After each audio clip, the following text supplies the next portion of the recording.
I had to just fight my way out of that pit, and I had to think about it not only for me, but for everybody around me. And that was a gift that he gave me that day. So we it took a long time. Didn't This doesn't happen easily. It takes a long time, but eventually we found our way back to living without that shroud over us all the time. With me today is Dr. Kimberly Harms. Welcome and thank you for coming on the show, Kimberly. It's great to have you here. Oh, thank you so much. It's a delight to be here, Rudd. All right. Well, you've certainly had an interesting and diverse life. And what I usually start with asking people, like, what was your life like growing up? And then for you, can you tell us how you went from dentistry to your current roles as a grief counselor and a death doula and a sort of a legacy planning expert? And tell us how that happened. Well, you really want the whole story, huh? So I had my life growing up was not that great. My mother is wonderful. I had the best mother ever. She was bipolar. She happened to take thalidomide. I don't know if there's any thalidomide children in Australia. There are a couple here. She was going through Cincinnati when they were kind of testing that drug back in the 50s. And so I was born with missing several fingers. And that was hard for her. And of course, she didn't know why at first, but when they found out why back in the early 60s, my parents were divorced at that time, and my father kind of blamed her. And Right. she ended up going into an institution really for the rest of her life. So I lost her at age 6, which was really hard. She was Wow. just truthfully, people that have mental illnesses can be the best mothers ever, and she surely was just an amazing mother. And she took her life when I was 17. So Mm. that was the first big blow, the big brush with death that I had. The only one that loved me in my life, and now she was gone. So that was my first brush with death. When she died, of course, suicide at the time was considered quite a taboo topic, and no churches would uh, have a service for her. We were in uh, a mortuary, and it was just, dripping with shame. It was just a horrible thing at 17 to be there, and it was just a really bad situation. However, life went on, and eventually I met this really cute guy named Jim Harms. It was in University of Maryland. I met him my first week, and so I thought, well, because my job before that was I was going to be a psychiatrist and save my mother, but then she died, so I couldn't save her anymore. So I had to figure out what to do with a biology degree. And there was this cute guy named Jim Harms, and he was going to be a dentist. And I thought, oh, hey, this is a great profession, dentistry. Maybe this was the 70s. Please forgive me, all those people out there. I'm a woman of my time. In the 70s, I thought, well, maybe if I became a dentist, I'd have a good job and he would marry me. So, this was a good thing. And Yeah, good so strategy. yeah, it was excellent strategy. But I went to my advisor and I said, I want to go to dental school. My grades were terrific. I didn't have to worry about any of that. But I only have 7 fingers. And I never really heard of a 7 finger dentist. Do you think they take me in? I was 18 years old asking this question. And the advisor said, well, of course not. They're not going to take you with 7 fingers. And so I thought at that time, dang, I'm going to have to find a different way to get Jim to marry me because this plan is not going to work out. And as I was going out of the door, he said something to me that just changed my life. He said, you know, back in those days, he was sat back with a big cigar in his mouth, right?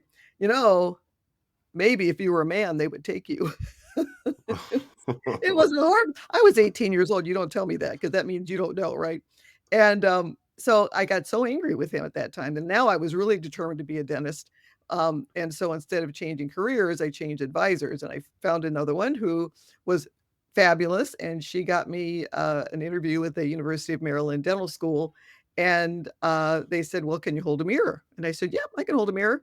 And they said, well, that's fine because one hand holds a mirror, the other hand goes to dental school. So I was in like Flint. In fact, I got in early. I got in at the same time as Jim, and the whole plan worked because I did get the guy. He married me. So it was a great, a terrible way to choose your profession, let me just tell you, but it all worked out. And we were married for 44 years until he passed away a few years ago.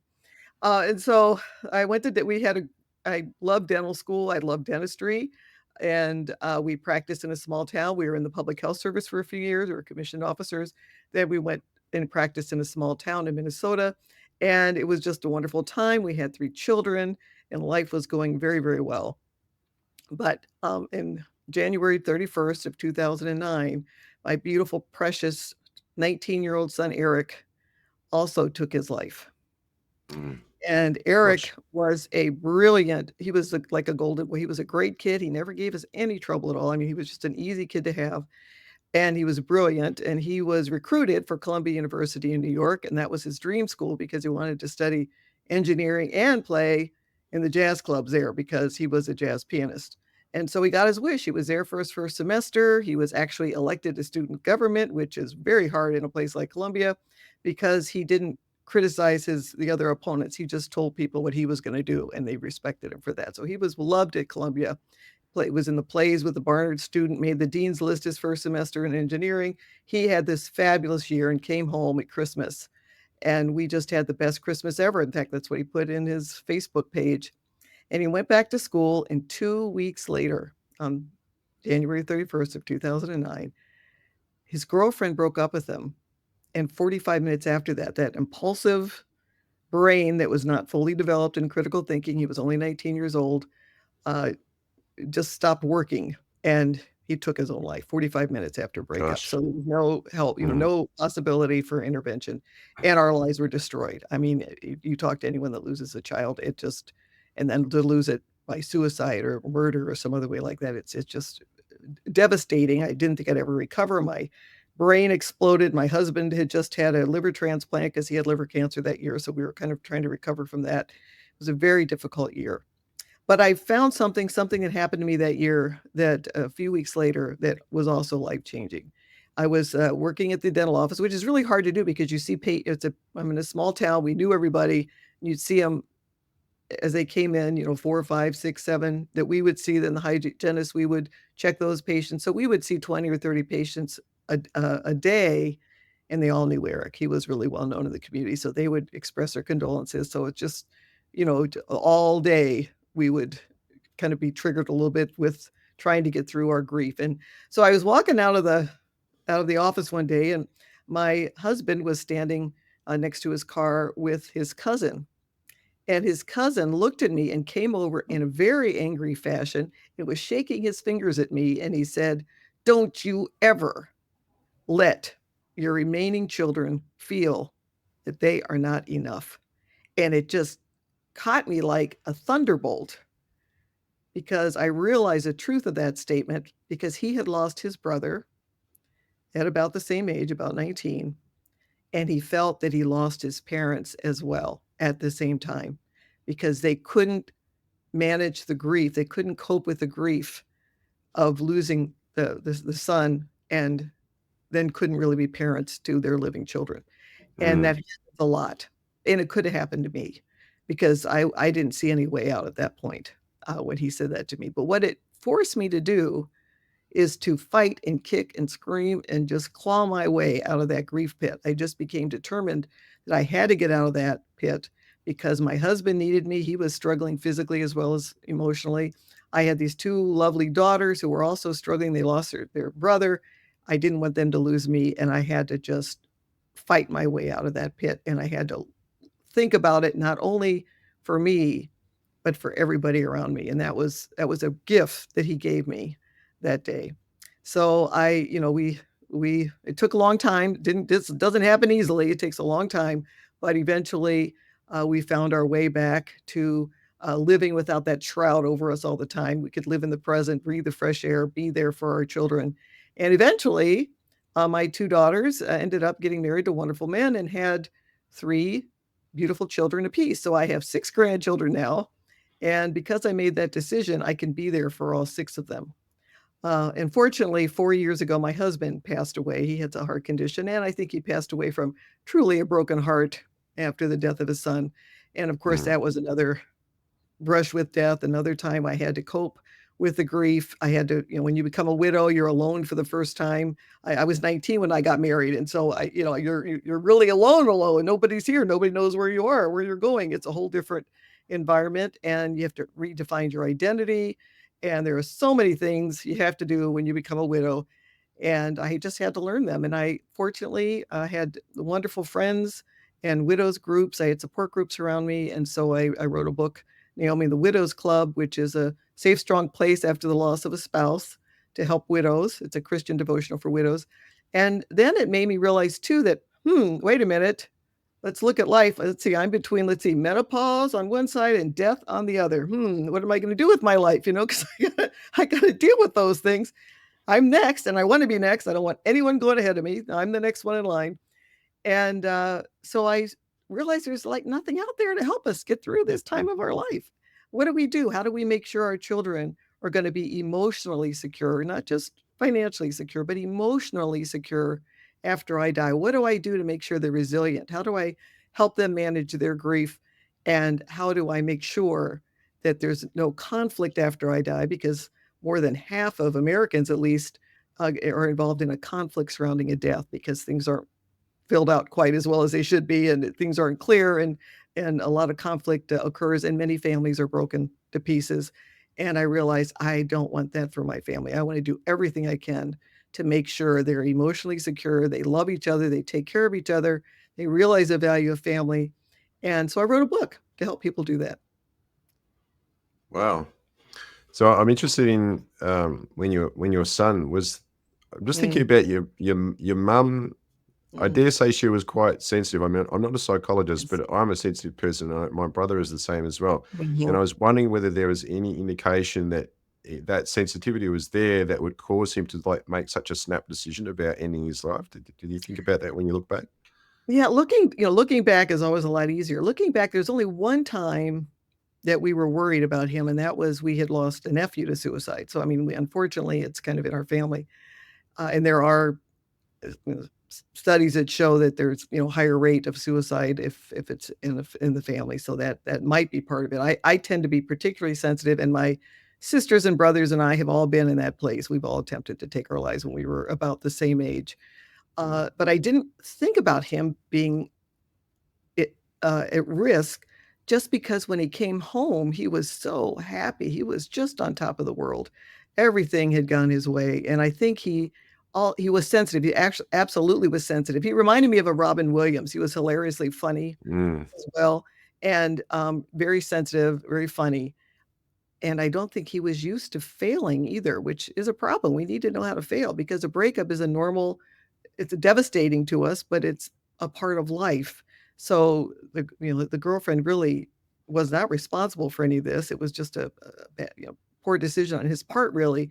But you when you have a suicide, and of course, I'm in between two, my mother and my son. So like, you know, how did I play a role in this? Your brain goes to a lot of places, full of shame, full of guilt, and I think that's one of the things I'd like to help people do is just get rid of that. Get rid of the shame, get rid of the guilt. It complicates the grief. You're already down in that pit. Now you got the shame and guilt on top of it. mm, You're already down there, and but it was just a completely out of the blue, devastating loss for us. I think he was extremely sensitive. I think that's what made him such a terrific jazz pianist. Jazz pianists are very impulsive as well, and to happen 45 minutes after the breakup, that's pretty darn impulsive. It wasn't much time to think about that one, mm, but it was just you know absolutely unbelievable. We could never have fathomed in our lives that would happen. mm, mm.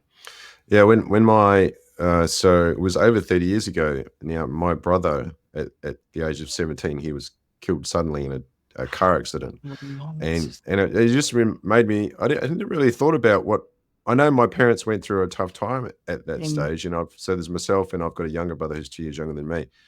But yeah, it just sort of makes me wonder about. There was this period where they just, especially for my mum, I think, where it was just like, why? Why? How could it be that you could have a child actually die before you? I think everybody in their own mind sort of there's a logical sort of progression of life and I think especially for parents, it's that you would not none of your children will go before you. You know, I think I listened to my so we talk about death is part of our sort of family vocabulary because of mhm, my interest in this, I suppose. But I know my kids often. I've got two younger children who are 6 and 4, and two older ones. My youngest daughter, they often they kind of articulate how there's this progression. Like Dad, I'll definitely be you'll be the first one to go, and then I'll be around for a lot longer after they in a very matter of fact kind of way. But as adults, I think we also think that same way, don't we? And then that's a real it's almost cognitive dissonance, I suppose, at first when something like that happens. You just can't you can't even begin to process it. So how do you must talk to a lot of people in that situation. How do you actually, help them get through that? Well, it's like your mind explodes. I don't even remember much of the first year. Mm, I was it was just too hard. My brain just shut off. And my husband, again, had just had a liver transplant, so he had some issues too. One of the things I did when I decided I was going to fight, is I really did fight, and I'm treated for depression, and I will be the rest of my life. My husband, however, it was a baby boomer, and of the mind. He was a from Norwegian farmer stock down up here in Minnesota, and he did not like to admit that he might be depressed or that he needed emotional health. He was pretty mm, stoic, and I think that had a lot to do with his heart disease. For instance, he before you can get a liver transplant, they're not going to give you a liver if your heart's not checking out, and so his heart was in great shape before the transplant. And a year later, after my son died, he ended up getting a quadruple bypass and a valve replaced. And it was 2 years when the surgery occurred, but he started having problems a year later.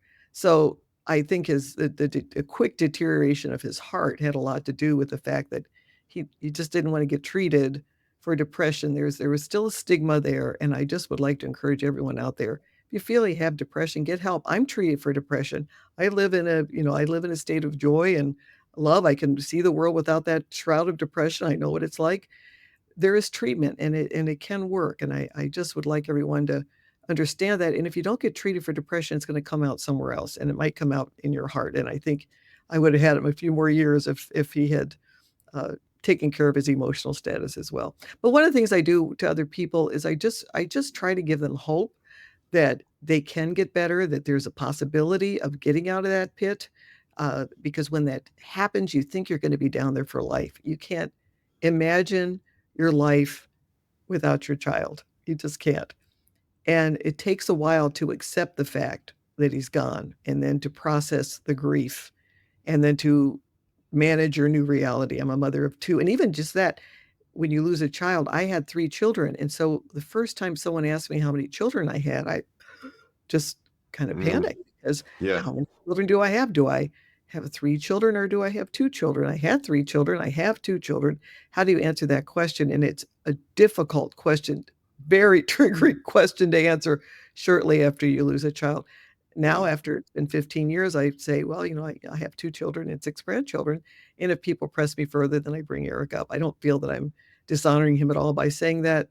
It just is a lot more comfortable for the person that I'm being introduced to, because if you go too far into the I lost a son, and that might be a little too uncomfortable for them. So you have to, and everyone's different. You have to just adjust to the way it works for you, because some people would want to say, well, I had three children, but now I have two. So either one mm, of those is fine. And grieving, the other thing is, there is no strict way you're supposed to grieve. Everyone's going to grieve differently. My husband and I grieved very differently. I couldn't go into Eric's room for 3 years. I couldn't put my toe in there. I couldn't open the door. And my husband would go in there almost every night. And we just had to agree that I would try to adjust to his way of grieving and respect that, and he would respect my way of grieving. And that's a very important thing to do, because losing a child is extremely stressful on a marriage as well. And most marriages don't last after the loss of a child. So you want to keep that marriage together, because that's a stability for the rest of your family as well. So that's just one of the most important things I think I learned. One thing too, you talked about talking to your children. I do that too. I try to prepare everyone to manage grief and to do everything I can to make it easier for them when I die. So I talk to my grandchildren about their pop pop. I talk to them at Christmas. I give gifts from Nana and Angel Pop Pop. And I talk to them about them all the mhm, time. And I tell them that someday I'm going to go, not hopefully not anytime soon, but that's part of life. And I wondered if I was successful in kind of helping them get that I want them to be happy after I die. But I found out that I did, because a few months ago, my little 7-year-old Heidi, little redhead, was standing at the kitchen table and she said, Nana, and I said, I could tell she was a little concerned. And I said, yes, Heidi. She goes, well, if what happened to Pop Pop happens to you. And I said, well, what do you mean, Heidi? Do you mean, if I were to die? She goes, oh, yeah, Nana, if you were to die. And I said, well, you have a question about that, Heidi? And she said, yeah, Nana, well, if you were to die, can I still go to Disney World? And I said, yes, yes, you can go to Disney World. I want you to be happy. I want you to be joyful. I want to help you learn to be happy and joyful. That's one of my jobs. So yes. And so I knew that they were getting it. They were getting it, that they were supposed to go on and live a full life even after I died. And that's an important thing to teach your children and your grandchildren, because the chances are I'll go first. And again, I hope I go first. I don't want to lose anybody else. So is there anything about your sort of worldview of death and dying and I guess consciousness that's changed or altered over time? Well, I've been listening to your podcast, and I have not had an untethered event myself. The only closest thing I ever had was when I was whitewater rafting back in my dental school days, and I got caught under a hydraulic, which is water that kind of collects around a big stone and you can't get out of the water, and it sometimes people drown in hydraulics. And I was under the water, I couldn't get out, and I was filling my hands, and I all of a sudden I just my life just started flashing before my eyes, which was really unusual. I was very surprised about that. Then of course I thought, okay, I guess I'm going to die now because I guess this is what happens. But fortunately I got spit out by that rock and made it out without going unconscious, so that's good. So but that's about as close as I've had. But I've had my husband has had very vivid dreams. I had one vivid dream. The only one that I had was after Eric died. I just the phone rang and I answered the phone and he said, "Hi, Mom." And if you're, as a parent, you know that you can tell at the first syllable your child utters how they are feeling. You just Mm. have that innate feeling. And so that to me was telling me that he was okay. My husband had many dreams. He was far more connected, I think, than I was to the kind of super spiritual world, because he had a number of very vivid dreams after Eric died. And the interesting thing was that there was another a dream that three people had the exact same dream, and they were completely in different parts of the country. They did not know each other. They had never come in contact with each other in three different parts of the country. And they had a dream after Eric died where he used to do, again, he was kind of like a Robin Williams. He used to do a jig, his famous jig. So he came up to them with all white, doing a jig and telling them that he is so sorry this happened, that it was an accident. And there were some questions. The rescuers might have knocked the door down, and he was on the other side. And he said it was an accident. He was so sorry that we had nothing to do with it. We couldn't have done anything. But the interesting part was that three people told me the exact same dream. So I really, I'm a good Christian woman from the Midwest, but I certainly am open to what's out there, and I think it's it'll all be clear when my time comes. I'll get it all figured out. Now I'm fascinated by how you're a death doula. I one a friend of ours when our with our two children we had a birth doula, right? So with my Mhm. two younger children, and she was actually also studying to become a death doula as well.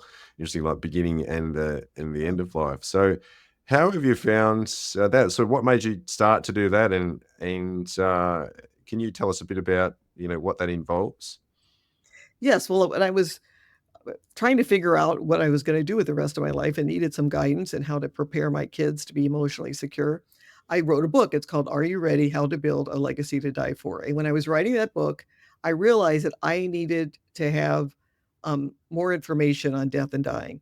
So I became a death doula because I was writing the book. I had already been a grief counselor before, and I am a civil mediator. So the conflict areas I knew well, the grief areas I knew well, but I wasn't as educated in the area of death and dying. And I have a real uh, desire, I think, to help in that area. I think after my husband died in hospice at home, and he actually died twice. That's a long story, but he was at home in hospice, and I just felt that was a sacred time, and to help people go through the dying process, I think is a sacred thing, and I would like to become a part of that.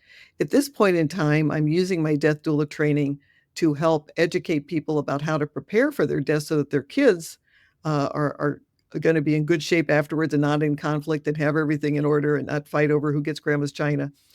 That's what I'm doing right now with it. But as time goes on, I think I would like to do a little more at bedside work, just to hold somebody's hand before they go and just let Mm, them know they're loved. I think people just need to know they're not alone and that they're loved. And if you can give that message, whether it's through your planning your affairs, getting your affairs in order, writing love letters to your family to be delivered after death, or just sitting by somebody and holding their hand, I think people need that. We need to be able to show that in our world. mm. So what do you think it is that there is? I mean, there's still really a stigma around death. Even, my family, they're fairly liberal, and my wife's family fairly liberal as well in terms of what we discuss, right?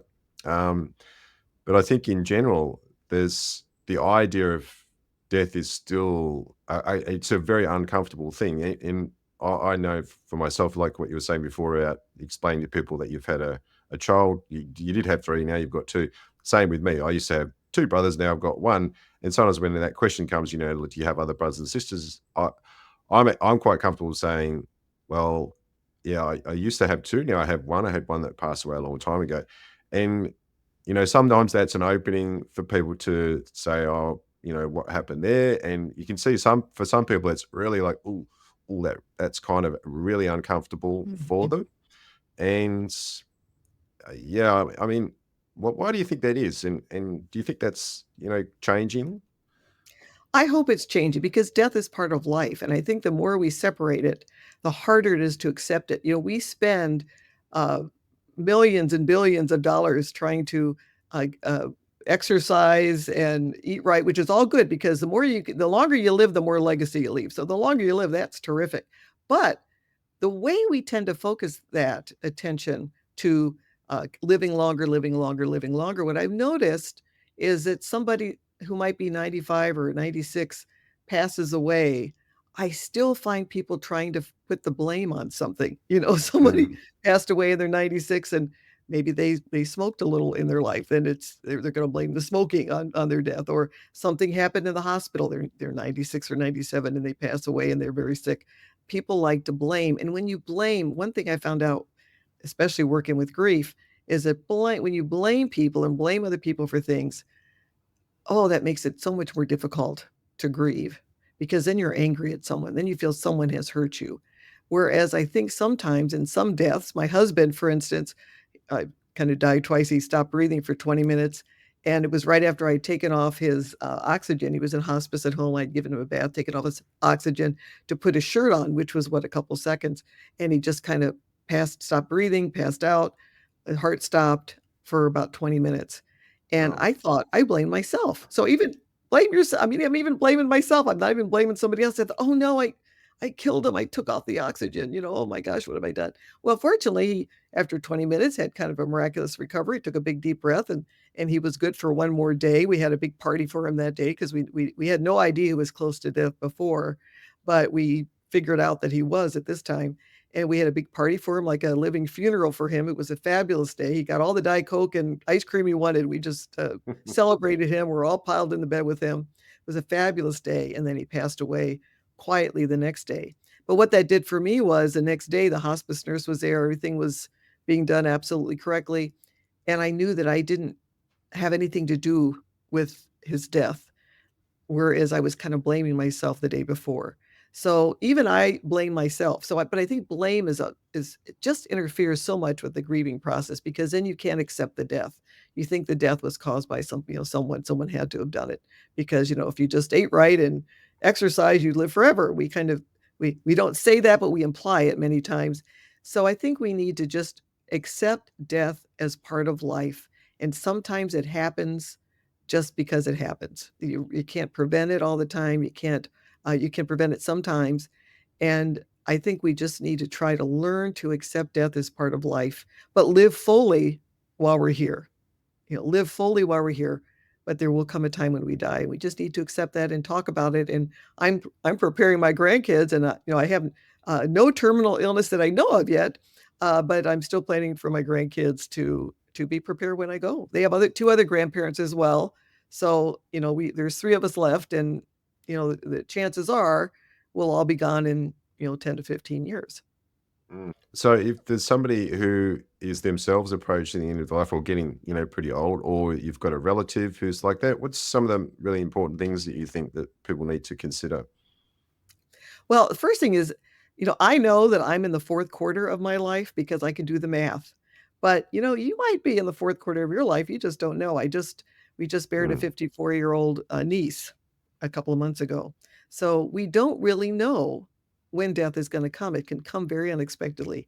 So, whether the person is 94 or 54, I really like them to think about what would happen. Take their situation right now. Think about what'll happen when they pass away. Their family's gonna be sad, they're gonna be grieving, and if you don't prepare well, they're gonna have a really tough time trying to manage your affairs. mm, If they have to come and start rummaging through all your drawers to find your important papers, you forget to write a will, you leave them, stranded basically in what happens after you die. In the United States, if you don't write a will, it all goes to the state to figure out, and so then you've got to get some more lawyers in, it costs more money, can cause a lot of conflict. So you're setting your family, the people that you love, up for conflict. So I would really recommend that you get your stuff in order, get all your affairs in order, and also write legacy letters, write legacy books, tell people about your life. I like to encourage people just to take their phone and talk about their early life for 5 or 10 minutes and send it out to their family because we had a great one. Jim's mother grew up in Saskatchewan in the fields and talks about how she would ride a sleigh to school in the morning with hot potatoes in her pockets well, to keep her hands warm, and then she'd eat the potatoes for lunch. So it double duty for those potatoes. But those are the kind of stories that our children and our grandchildren will find very precious. And so tell some of the stories. I tell about how life was like before we had cell phones. We actually or GPS. We had to read a map. That seems archaic, but it wasn't really that long ago. So I like to tell those stories and so that the family knows a little bit more about your history and the legacies that you leave, and also giving advice about working hard, loving people, being forgiving, those types of things you want to pass down to the next generation. I just want to go back a little bit with your missing fingers on Mhm. your hand, and Yeah. I'm just curious about there must have been a period of, I think you mentioned there's a period of time where you really uh, felt like you were less than. Oh, And then how did you get to the point where you're like, "Well, this is just the thing, and it's not really mhm. doesn't really define who I am." How did you reach that point? Well, it took me a long time. I did not have a great upbringing, after my mother, went into the institution, so I didn't have support when I was younger, and I did feel that I was kind of a freak, and luckily for me, I could kinda hide my hand. I have some spinal issues as well, but I could kind of adjust that, hide my hand, and I would hide it from everyone. I found out when I was in dental school. Well, so now I got the man, right? I got the guy, but I didn't really think about what patients would think about this because, I was all focused on getting married to Jim, which worked out great, but now I had to, come to terms with being a dentist. So, when I was getting ready to see patients, I realized I had to get over this fear.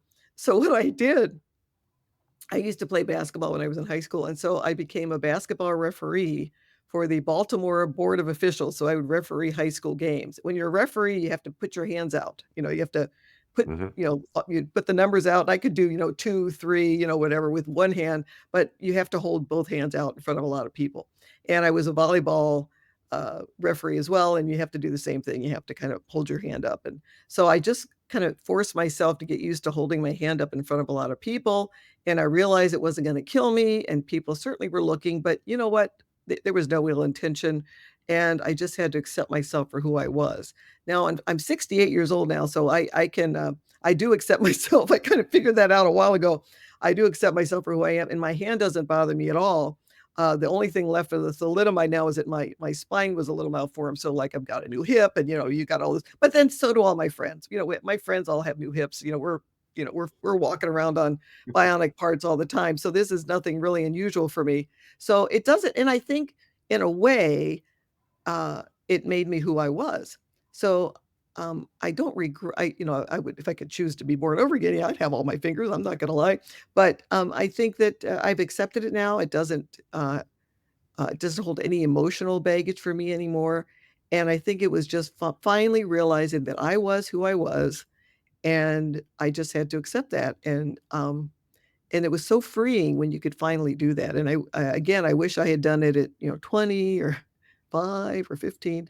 I think I was more like 50 or 60 before I kind of figured it out.